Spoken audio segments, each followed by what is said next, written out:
Happy anniversary week to the Second Act Success Career Podcast. Yep, I am celebrating 2 years of the show.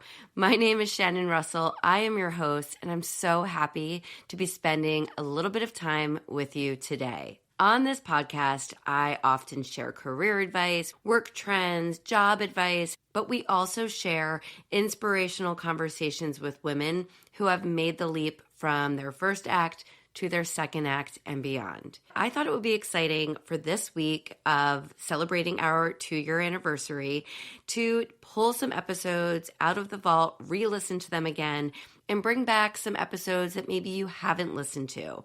We have produced so many episodes, so there's bound to be some that you haven't heard. I would really love for you to hear the different ranges of career changes and transitions that I have had on the show with these very unique women. I hope that just listening to other women's stories can give you that direction that you might need, that you might be craving right now as you plan your career path forward. We are also hosting a celebration giveaway. I will be giving away a bundle of my favorite professional development books to a special listener. To enter, take a screenshot of the podcast, share it on Instagram, and tag and follow me at Second Act Success. I'll also post on Instagram so you can like that post, share it to your stories, and tag another female that you think deserves a little something special too. This giveaway will end on Sunday, May 5th at 9 p.m. Eastern Time. The contest is open to entries from Canada and the U.S. Good luck!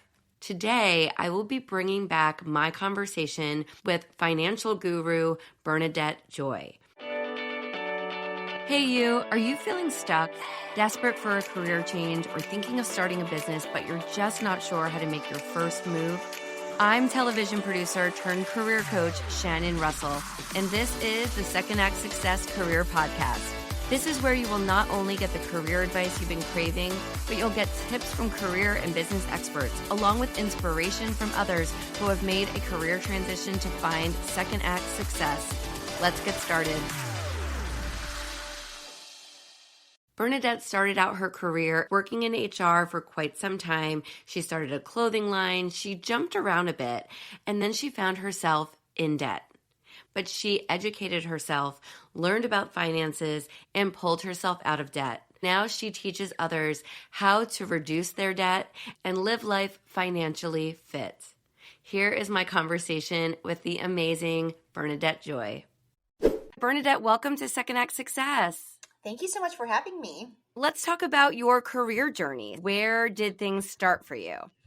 If we want to go all the way back, I'll try to make this as succinct as possible. For those of you who are listening, you can't tell, but I am Asian, first generation Filipino American. So it all started at, birth when my Asian parents were like, you're either going to be a doctor or a lawyer or an accountant or something, practical and that we understand. Fast forward through all of school, was like very stereotypically great student, excellent at math, like all of those things. Went to college, thought I was going to be pre-med.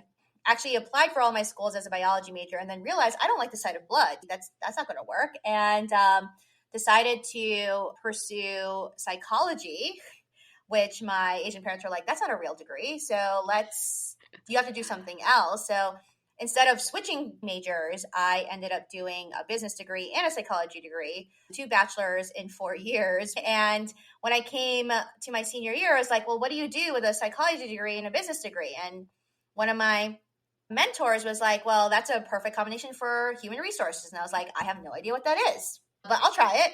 And I got my first job right out of school based off of a recommendation from my mentor who worked at that same company. I started a career in HR in 2007 in financial services. And then 2008 hit.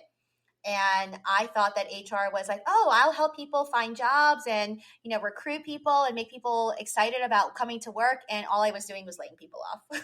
Oh, that's so hard. Yeah. The hard part of HR. Hard part of HR. And it was the only part of HR I did for pretty much the first couple of years of my career. So I was a 20-something-year-old flying around to different offices and telling people they didn't have a job anymore. There was a lot of lying and there was a lot of self-reflection of like, is this what I really want to do? But I didn't know what else to do. And so I stayed in that career for almost a decade. And somewhere in there, I knew that I wanted to do something different, but I didn't know what. And again, being very academically oriented was like, you know what, the solution to this, get another degree. So I went to get my master's in business at UNC Chapel Hill and decided that, okay, once I go through this program, maybe I'll have a better idea of what I want to do. Turns out when I graduated from the program, I didn't have a clearer idea of what I wanted to do, but I had $72,000 of student loan debt from that program. And by that time, I had also married my husband, and we also had mortgages and all of the adult bills and all of the things. And I was just like, is this what life is like? Just going to work and paying bills for the rest of your life? That doesn't seem, there has to be another way to this. And that's what started my journey in personal finance. And that's led me to do what I do today. Amazing, because you realize that, right? A lot of our listeners are people who get on one path, and even if they're unhappy, they will continue with that till retirement because that's what our parents taught us. So I like that you realize this is not fun anymore. This is not what I want to wake up to every day. How did you go to the next step and try to figure out how to pay the bills and change jobs? Yes. So at the time, I was still doing recruiting. I was also starting a new business. I was thinking, well, what am I interested in? And of all things, I was like, I really love fashion. And so I started, it was actually started as a project in my MBA program. And it was to solve the age-old issue of wearing something once and then not wanting to wear it anymore. And I had started that business, but with the $72,000 of student loans hanging over my head, I felt like starting a business felt very risky to me. And I said to myself, well, if I could pay off these student loans, I would have a little bit of breathing room to take some risk on starting that business. Little did I know that I ended up really enjoying learning more about personal finance and teaching myself literally just by Googling and listening to podcasts and watching YouTube videos on how to pay down debt and how to be better with money and learning about investing, that I ended up going forward with that. My second act was that dress business, but it turns out that second act was the predecessor to what is now Crush Your Money Goals, which is where I do financial education, particularly for women, to help them escape burnout and achieve financial independence. I did not know that this is where this was all going. I was just, every step of the way, I was like, oh, I like this and I don't like this. So I'm going to stop doing the thing that I don't like, and I'm going to keep going deeper into the things that I do like. And it turns out that I actually really enjoy not only learning about things related to personal finance and financial education, but I love teaching it. I loved kind of seeing those light bulb moments with people when they realize, wow, all of this stuff that I learned about money isn't necessarily true or accurate or helpful, and how I could impact people in that respect. So actually, this is probably my third or fourth stint from a career perspective that has nothing to do with, what I intended to when I started college or when I started my first career. But I do believe that a lot of the things that I learned, like being a business owner in the retail industry, like understanding what it's like to be in human resources and seeing people getting laid off and thinking, well, I don't want to put myself in that position. All of those experiences and those first, second, third acts is what seems to be resonating with people now, because I am able to speak from being an entrepreneur, being a 9-to-5er, being a broke graduate degree student. And those experiences have all led up to being able to speak from a unique perspective, I think, that I have now.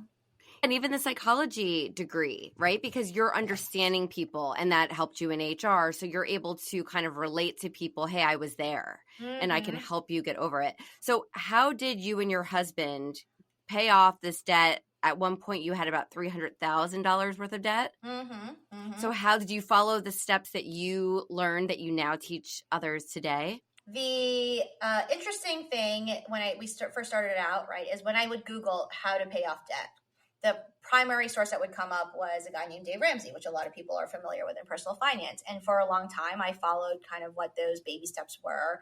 But where I found the gap in the steps that he had was, one, it was still very like, oh, you shouldn't be buying things that you don't like, even though, for women, practically speaking, there are things that we have to buy that men don't, right? And there are pressures that are put on us that men don't have in terms of like expenditures for family and how we look and all of the other things, right? And so I often found myself thinking like, well, this advice works really well if I'm single and a guy and I don't care about how I look, or I don't care about traveling or spending time with family, but Absolutely. those things were kind of important to me. And so what ended up evolving over time, which is now the basis for Crush Your Money Goals, is what I call the 5 kind of strategies of crush, and it spells out the word crush. When people ask me how my husband and I paid off $72,000 of student loan debt in less than a year, and then subsequently paying all of our debt, including our homes, in 3 years, when I look back, if you asked me during that process, I wouldn't have been able to tell you what I was doing. But looking back, I saw that the common themes of what was happening. And succinctly speaking, the 5 steps start out with the psychology aspect of it, and then kind of progressively talk towards like about tactical things that you do with your money. And the piece that people struggle most with in this crush model is that the first step is clearing the mental clutter. Everybody wants to go straight to the H, which is hustle. They want to hustle more. They're like, everyone thinks, especially in American culture, like, well, the key to solving our issues with money or with being unhappy is if we make more money. But what I figured out in hindsight is like the key to our issues here is really figuring out what's going on in our brain here, which is my psychology background, clearing the mental clutter. What things are no longer serving us? What habits and beliefs and thoughts do we need to change around money? And then progressively working towards the H in crush, which is hustle smart, not hard. And I'm very, very stringent to people to say, do not skip all the way to 5. Everyone goes to, okay, well, then I just need to get another side hustle or 2 side hustles or 3 side hustles, versus being like, let's figure out all the things that happen first before you have to work more. And that is the biggest thing that is probably most differentiated about how I teach people, but also where people like struggle with it, because it's not a, get rich quick kind of scheme either. And nowadays, especially, people can get the information on Google, YouTube, everything so quickly, so they want that answer quickly. But talk to me about Crush Your Money Goals, because you have the Crush Your Money Goals Academy. You have different ways that you work with clients. Yes. If someone is just financial independence curious, right, then, I put a lot of content out. I have a podcast myself. I also have partnerships with places like CNBC and Time, where I post articles to share particular advice on things like career or building a business or, paying off debt. I also have a free guide, and I have a lot of free classes that I will host, usually once a month, for people to just get an understanding of, a particular issue that they're trying to solve. So I have classes like how to improve your resume to get paid more, how to pay down debt, how to pay down student loans.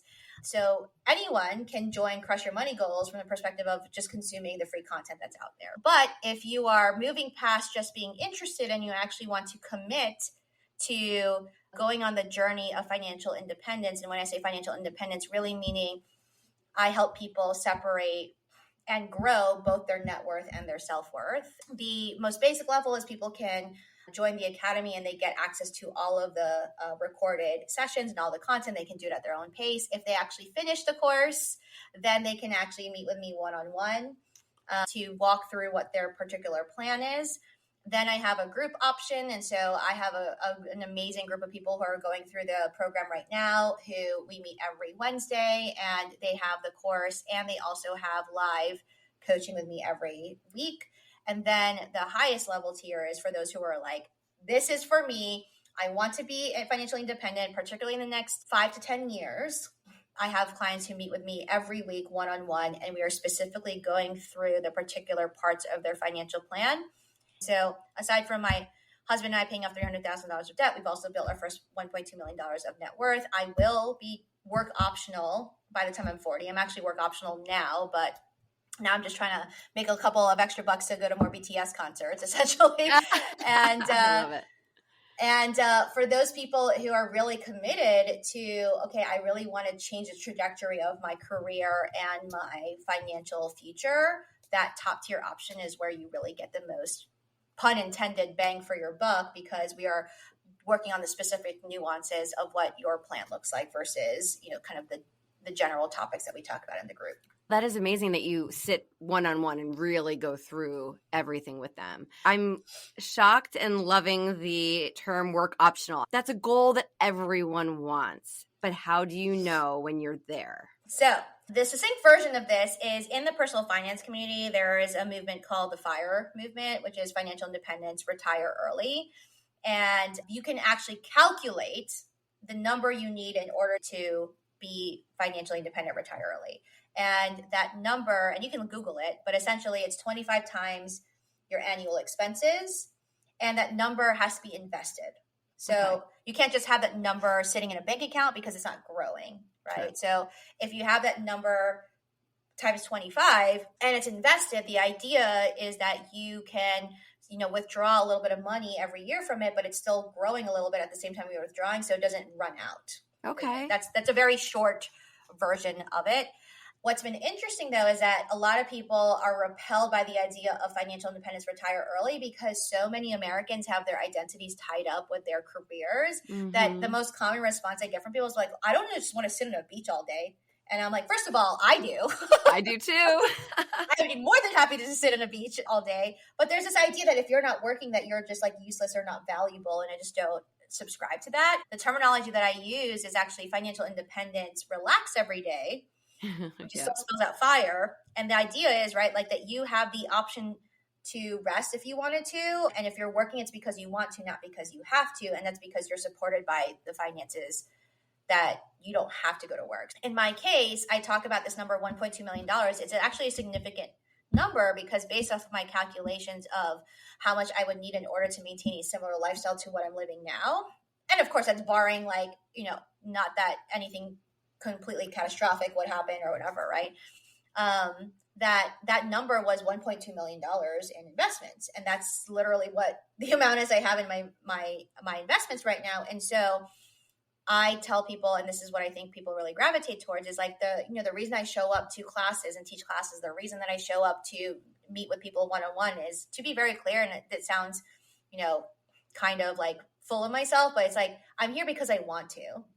I'm here teaching you because I don't necessarily need the money in this, right? And so that really gets people to start thinking, wait, wow, is that possible that I could actually be doing work, quote unquote, because I choose to show up here, not because I need that paycheck every 2 weeks. And that seems to really get people to shift their idea about focusing on their finances versus the traditional idea of retirement, which most people think about as like super far away. I love that because you can retire and it just means you get to choose what you do every day. My dad is retired and he wants to hang out with my kids every day. And that's what he chooses. Exactly. And, and he can do that. But there's other people who might want to play golf every day. They might want to teach lessons. They might want to volunteer. There's so many things. So just getting to your place, whether it's at 40 or 65, that you can have work optional as your lifestyle is amazing. Yes. And I think a lot of people still in this day and age associate retirement with an age, and it's not actually an age, it's a financial number. Absolutely. So you could retire at 29, you could retire at 70, but everyone's number is going to be different based off of, what lifestyle they want to live, what their needs are. For me, as an example, one of the things that is unique to kind of my situation, a lot of people will say, well, it's so easy for you to retire because you don't have kids, right? And I'm like, that's true, right?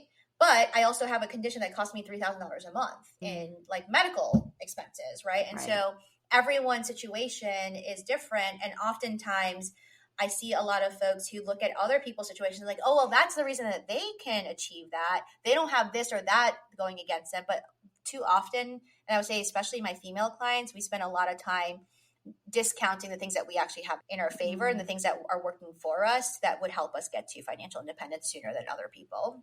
Right. It is doable, and you're proof of that you can get there. I'd love to know what your parents and your family think now of what you've chosen to do with your life.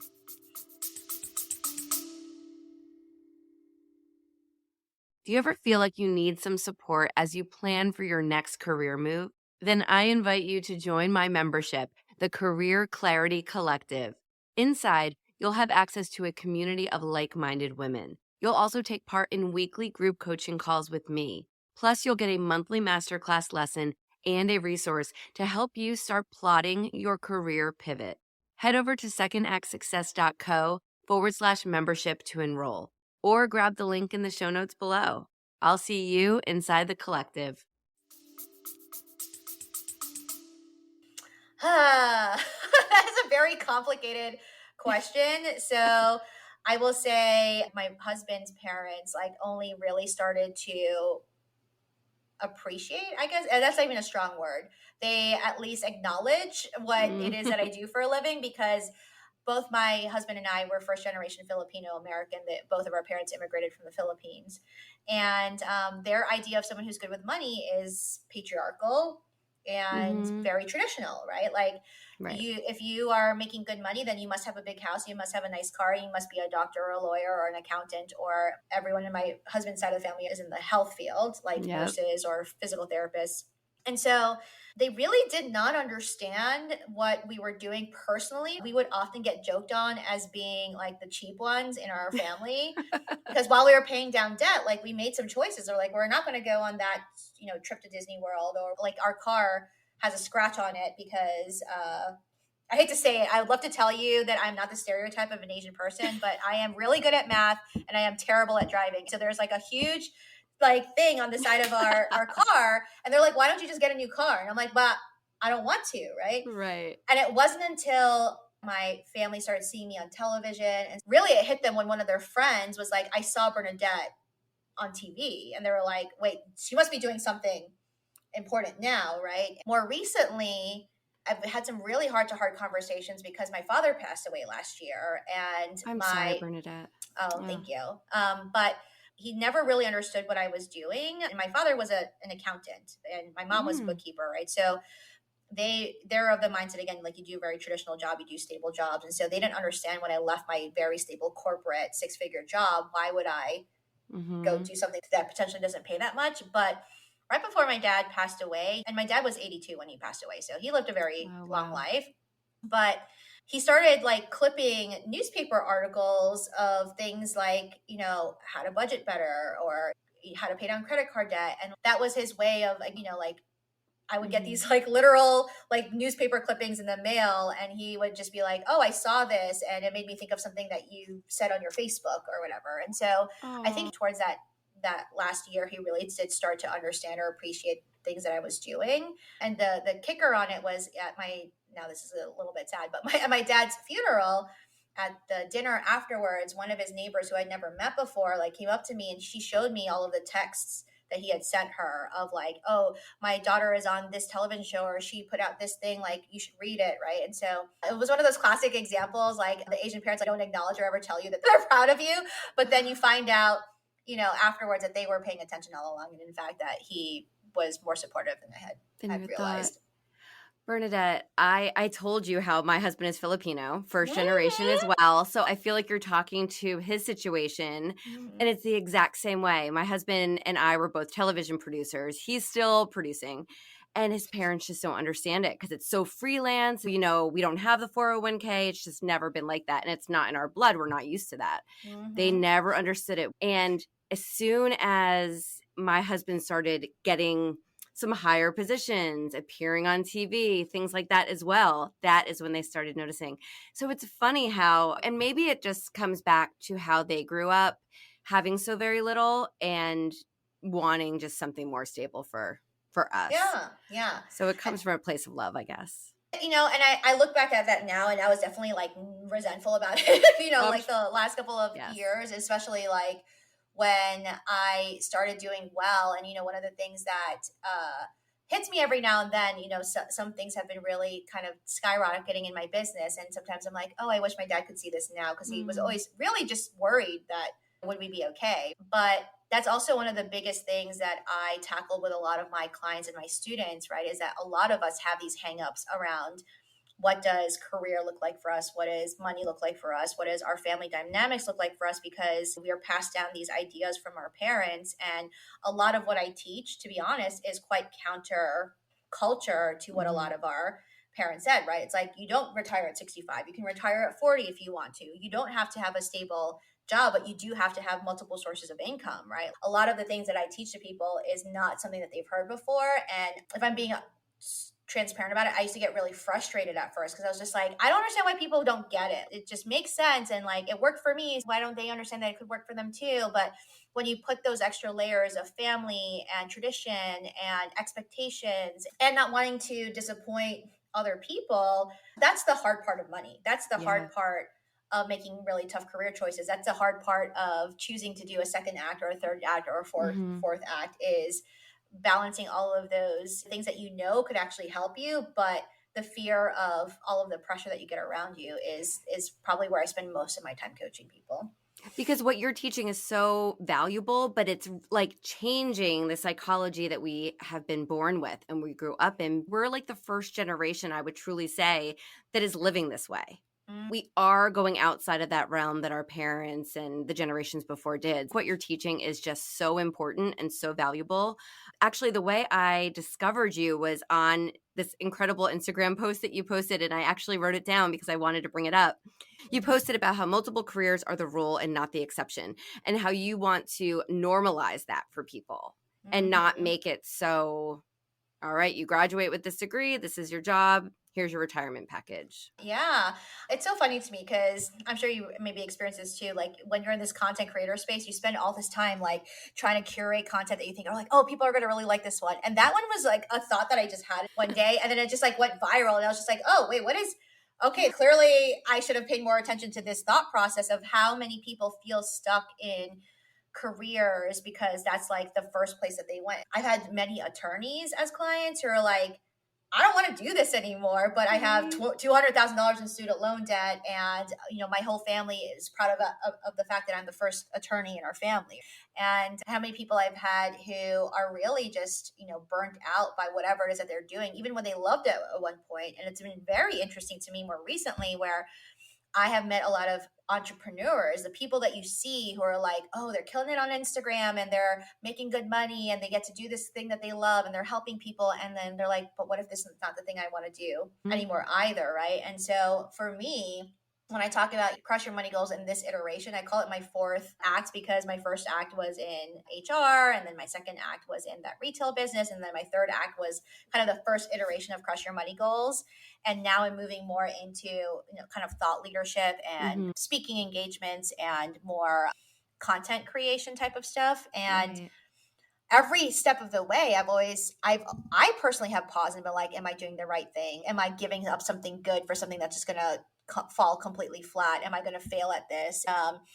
So far, so good. Like everything's turned out okay, right? But I am always so motivated to see people who want to make that change, but they're fighting against, what those ideas are of just like that one single career. And you would have thought, like, I'm 37, right? So I'm like older millennial. And I thought that we would have made kind of more quote unquote progress on that. But I still see a lot of people who are my age and even in their 20s who are still stuck with that idea because culturally, that's what a lot of people talk about. So I'm so glad for podcasts like this that actually expose people to the idea that, there's multiple paths to happiness. There's multiple paths to career. There's no one right way. And exposing people to different options is a first step in figuring out what it is that you want to do. Yeah. And there's a lot of my clients that are right out of college and are like, okay, I have this degree. I don't want anything to do with it.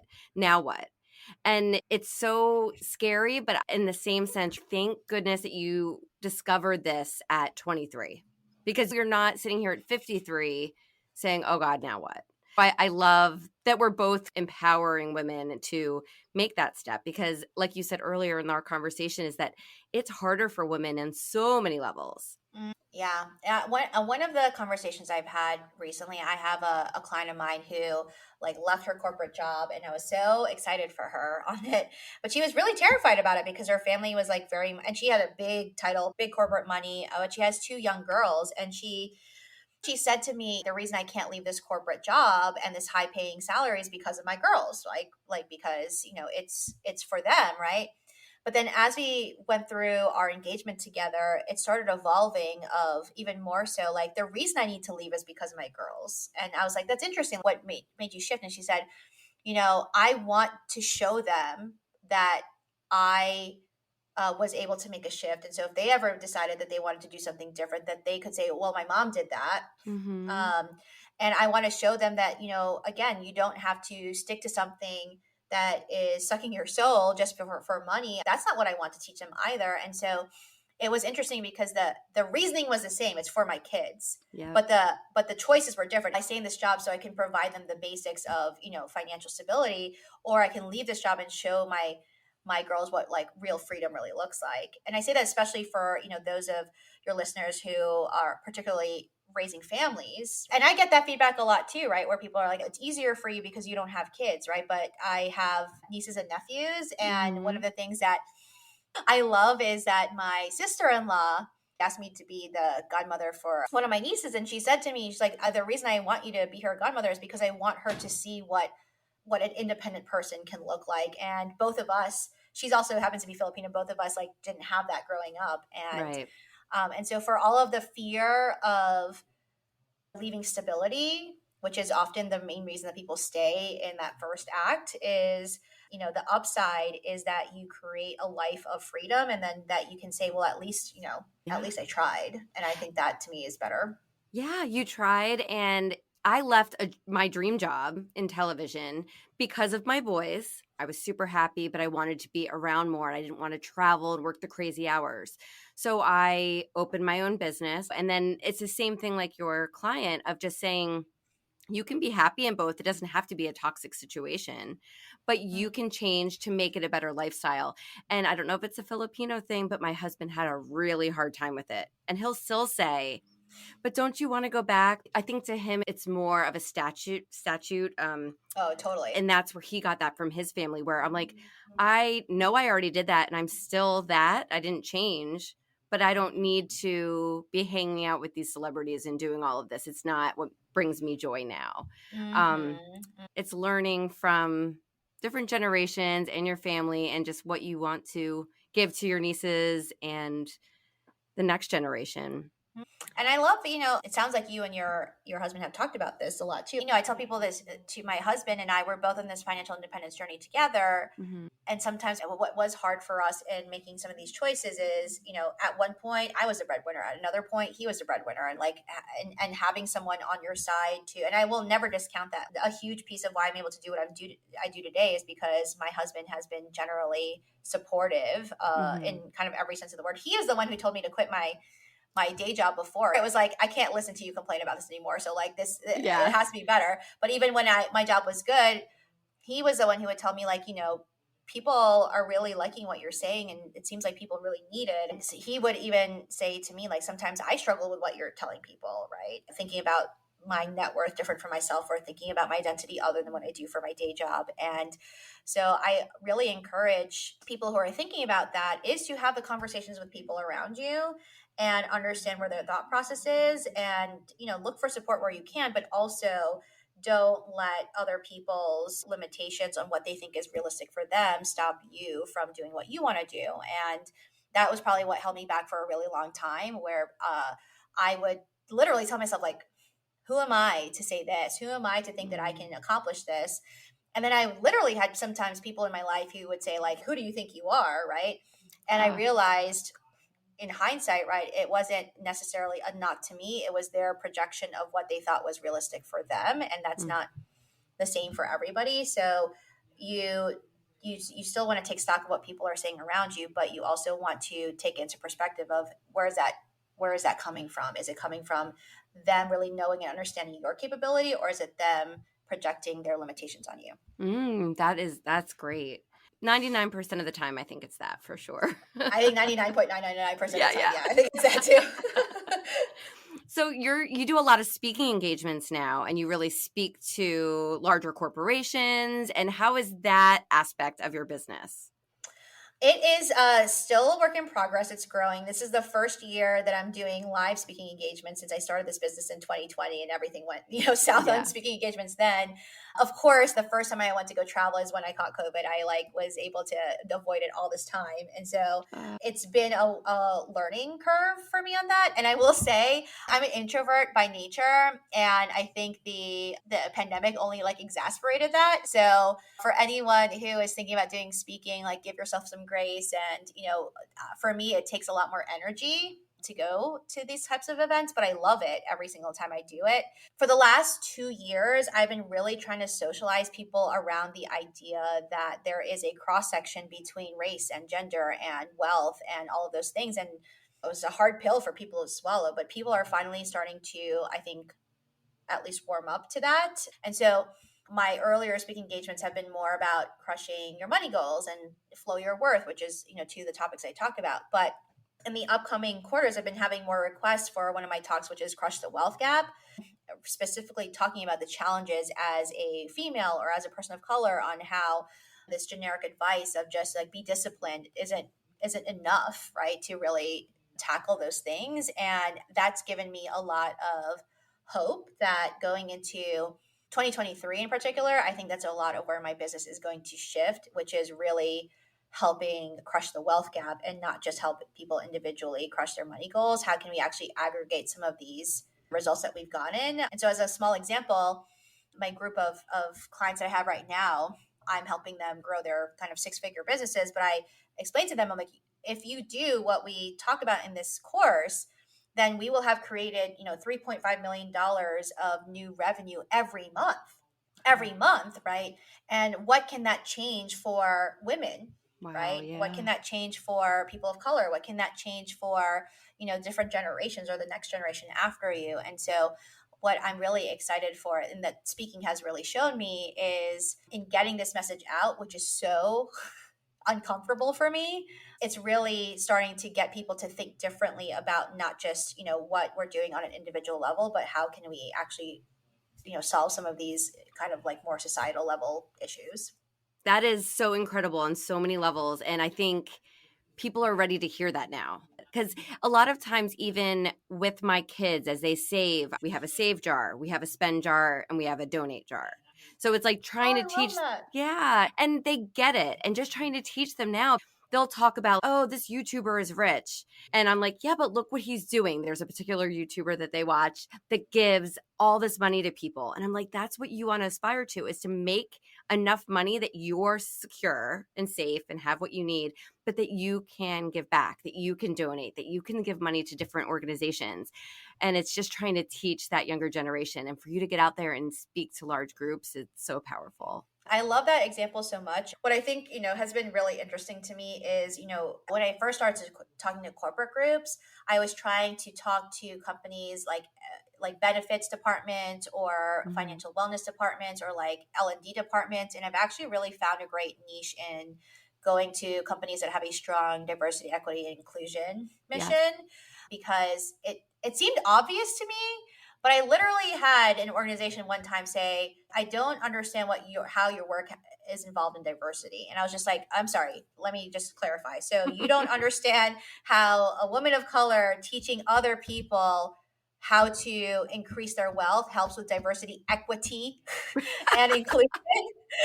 And I'll be honest, like I was really frustrated about it. I was like, this seems obvious to me, right? But I had to take a step back and, say, you know what, we're dealing with a lot, everyone, right? There's a pandemic, there is inflation, there's a stock market, there's housing, there's 100 things that people are thinking about. So yeah, maybe they didn't really have a chance to think about this broader topic, right? So I think that's like where I want to spend a lot more time is really educating people around the idea of the wealth gap and not just the wage gaps.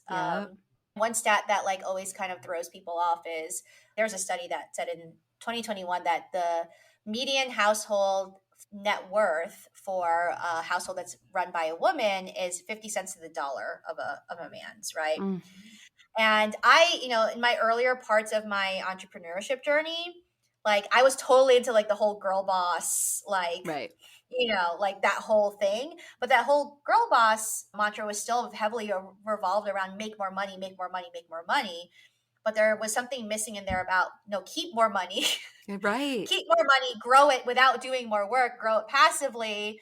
And to your point, like, how do you disperse that to the next generations and not just like after you die, right? Like, how do you disperse that while you're still living? And that seemed to be like a whole gap that I didn't really see a lot of people talking about. And so that's something that I'm very interested in seeing how people will receive in the next couple of months, in the next year or so. Yeah, we need you to get out there and explain that to people who don't know what the basics of your pitches, because from HR that there's money in these corporations to have you come in and spread this. And then I think just the idea of like, if I'm able now in my 40s to make a ton of money, give it to a charity that I want, and see that reaction and not just do it when I'm dead, like do it now to enjoy it. That's going to spread on, and more people are going to want to be able to have that wealth, to be able to share. And it's just a trickle effect. Yeah. And, one of the things that it has been, I'm undoing is that for a long time, I thought that, my messaging was actually contrary to, because in the beginning, I was getting rejected left and right. Like every corporate company was like, you're a little much. And, this messaging feels like anti-work. Basically, I literally had one company said, we don't like that you're telling people to hustle smart. We just want people to work hard. And I was just like, okay, well. So for a while I was thinking, am I sending the wrong message? And then I was like, no, I'm just asking the wrong people. And there are companies who have been bringing me in to talk about these things and want to empower their employees. I will be honest, it's a little bit harder to find, but they do exist. And so I always want to tell people too, like, of course, I talk about entrepreneurship. I love, growing businesses and stuff, but you can still become financially independent as an employee. Yep. And knowing and understanding the resources that are available to you and making use of the people that companies that like bring me in, right? And showing up to those kinds of workshops and stuff where a lot of other people don't get access to that. There's still a lot of benefits of working for someone else. But it doesn't have to be forever. Right. Exactly. So with this change and kind of moving in that direction, will you be keeping your podcast going?